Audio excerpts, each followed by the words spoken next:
Bonjour à tous, aujourd'hui je suis ravi d'accueillir Thomas Dussert. Bonjour Thomas. Bonjour Clément. Alors tu es membre de la direction du développement de chez Urban Premium et aujourd'hui on va parler en particulier de Urban Cœur Commerce, une SCPI de rendement. C'est l'une des seules, si ce n'est la seule me semble-t-il chez Urban, SCPI de rendement. Peux-tu nous en dire un petit peu plus sur cette SCPI? Avec plaisir. Alors cette SCPI Urban Cœur Commerce fait partie de notre gamme Cœur de Ville qui est composée de deux grandes lignes métiers. La première, l'immobilier résidentiel avec nos SCPI qui offre un avantage fiscal. Et la deuxième, cette SCPI de rendement à capital variable qui va en fait permettre aux investisseurs de profiter de tout le savoir-faire d'Urban Premium qui affiche maintenant presque 13 ans d'investissement au cœur des centres-villes français puisque l'ADN de notre société de gestion, c'est d'investir les capitaux collectés avec nos distributeurs, grâce à nos distributeurs, sur un territoire qui est le centre-ville. Donc cette SCPI de rendement va investir dans les centres-villes français, plus précisément sur des actifs de commerce de proximité. Urban Cœur Commerce est la SCPI des commerces de proximité. Et signe avant-coureur peut-être, nous avons lancé Cœur Commerce en 2019, juste avant le Covid. Et tout s'est bien passé. Et tout s'est bien passé. On aurait pu croire que le timing était mauvais. On a commencé par les gilets jaunes, on a enchaîné avec le Covid. Et vous allez voir qu'en 2022 et en 2023, vous allez résister à la grève des retraites. Voilà. On va résister aux différentes grèves, mais surtout, on affiche des performances intéressantes. C'est ce qu'on a vu d'ailleurs justement, ça tombe bien que tu en parles, parce que 2022, vous clôturez l'année, je crois, avec 4,7% de rendement, une capitalisation qui est en nette augmentation également. Alors, pas mal de gérants nous ont fait part du fait que 2022 avait été une année assez prolifique pour les achats en commerce. Est-ce que ça a été le cas pour vous? Comment s'est passée cette année? Alors, le grand public a réalisé en 2022 qu'il fallait se réintéresser au commerce. Avec le Covid, on ne va pas y revenir, mais il y a une forme de commerce bashing, à tort, puisque nous avons traversé cette année 2020 plutôt très bien. Mais depuis 2022, c'est vrai que les investisseurs se réintéressent au sujet, peut-être parce que d'autres classes d'actifs ont été un petit peu chahutées. Je pense au bureau, par exemple, qui clairement intéresse moins les investisseurs. Donc cette classe d'actifs, le commerce, revient en force. Et nous avons la conviction que ça va s'accélérer en 2023, on y reviendra j'imagine. Pour 2022, eh bien, effectivement la capitalisation est en hausse, la collecte est en hausse de près de 40% sur l'année pour Urban Cœur Commerce. Ouais, c'est une belle dynamique. C'est en tout cas la dynamique que l'on recherche puisque c'est une SCPI qui est encore jeune et qui constitue son patrimoine dans un contexte ultra favorable à l'investissement. On reviendra aussi sur nos capacités d'investissement sans recours à la dette bancaire. En tout cas, en 2022, donc une collecte en hausse, mais surtout un dividende en hausse. On l'avait annoncé à nos partenaires. On avait annoncé en début d'année un dividende entre 4,5 et 4,75 et nous atterrissons à 4,70. Donc le contrat est rempli. Nous avons au-dessus de la moyenne, je tiens à le rappeler, la moyenne des SCPI 4,53, vous êtes au-dessus sur 2022, donc ça c'est évidemment… Au-dessus de la moyenne du marché et il me semble également au-dessus de la moyenne des SCPI de commerce. Donc, alors ça c'est possible. Ouais. C'est plutôt encourageant. Une SCPI qui a fait 5 acquisitions majeures en 2022, dont on parlera aussi, et puis une SCPI qui intéresse de plus en plus de distributeurs, puisque la capitalisation augmentant, eh bien, nous avons au passage élargi le nombre de distributeurs de cette SCPI. Ok, c'est intéressant parce que tu parlais, tu as touché très rapidement le sujet de l'endettement. Vous êtes autour de 15% aujourd'hui, c'est assez faible, en plus dans des conditions, je crois, assez favorables. C'est un des gros sujets que tout le monde a à la bouche pour 2023. Alors évidemment, quid de l'endettement sur 2023? Est-ce que vous allez du coup conserver ce ratio? Comment l'envisages-tu? Et également, quelle perspective pour 2023? De nouvelles acquisitions du coup? Comment vois-tu le marché du commerce? Ça va se reprendre? Ça va rester bon?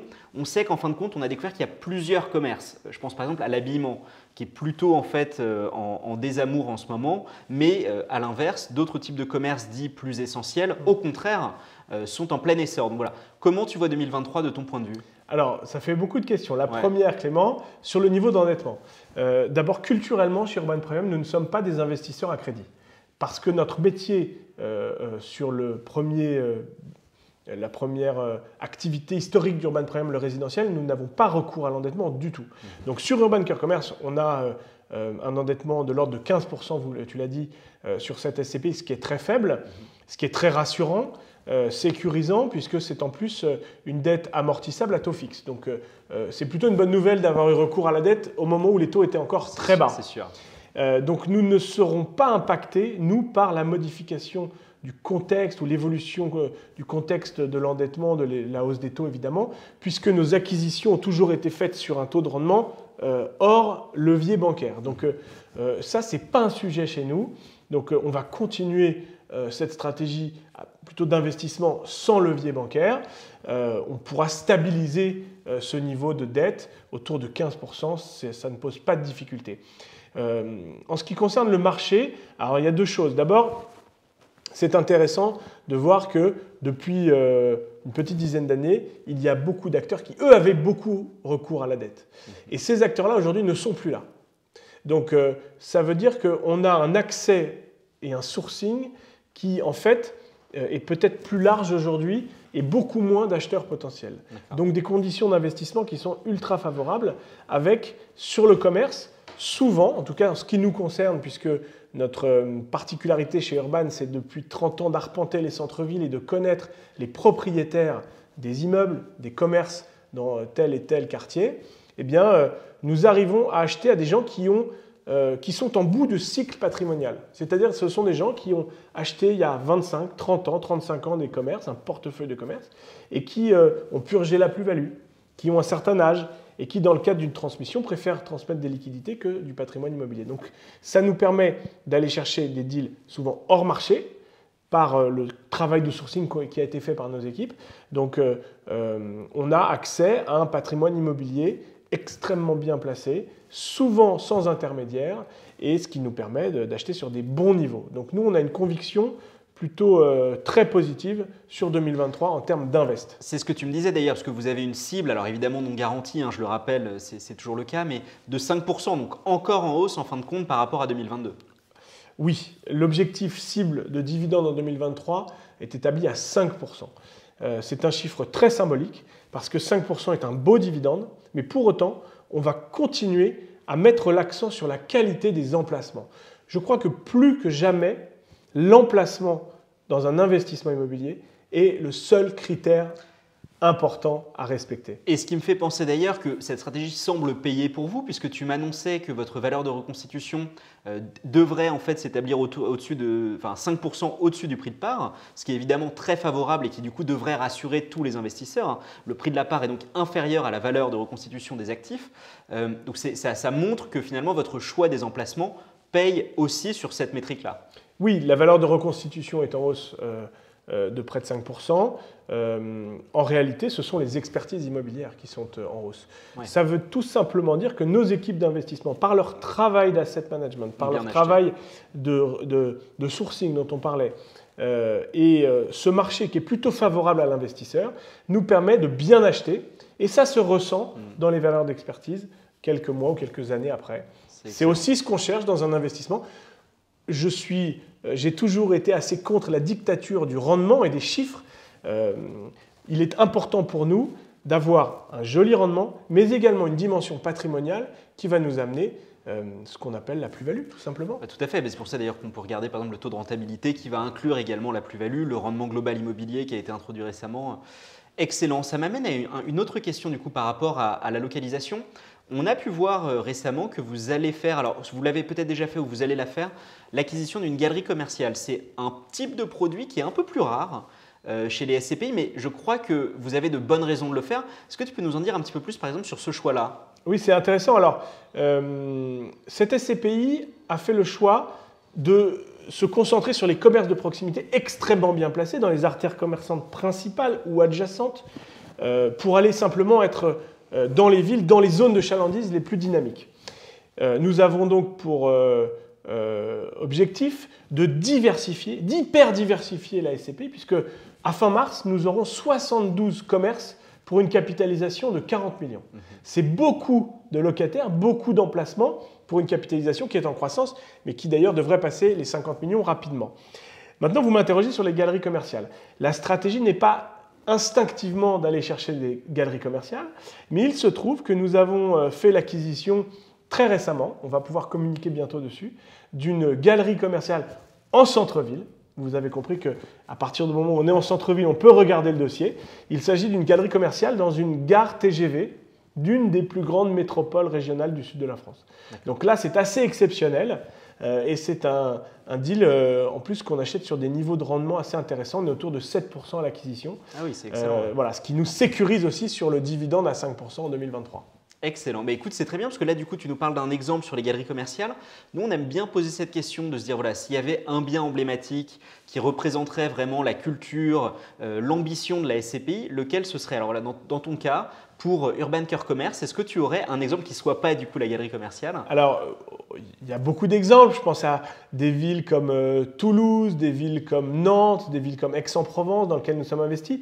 Mais l'exemple le plus probant de la stratégie d'Urban Cœur Commerce, puisque je vous parle depuis tout à l'heure de commerce de proximité, mais cette SCP est très spécialisée sur le commerce alimentaire, le commerce de santé et les commerces de services. Et le portefeuille dont je vais vous parler, qui se situe à Tours, rue Nationale, qui est la rue principale de Tours, est composé de 4 commerces. C'est une acquisition qui a été faite hors marché, sur un niveau d'investissement juste en dessous de 6,5%. Qui est composé de 4 lignes, 4 commerces, un commerce alimentaire, un Biocop, rue Nationale, une pharmacie, un opticien et un local commercial loué à une grande enseigne mutualiste, une marque de mutuelle bien connue.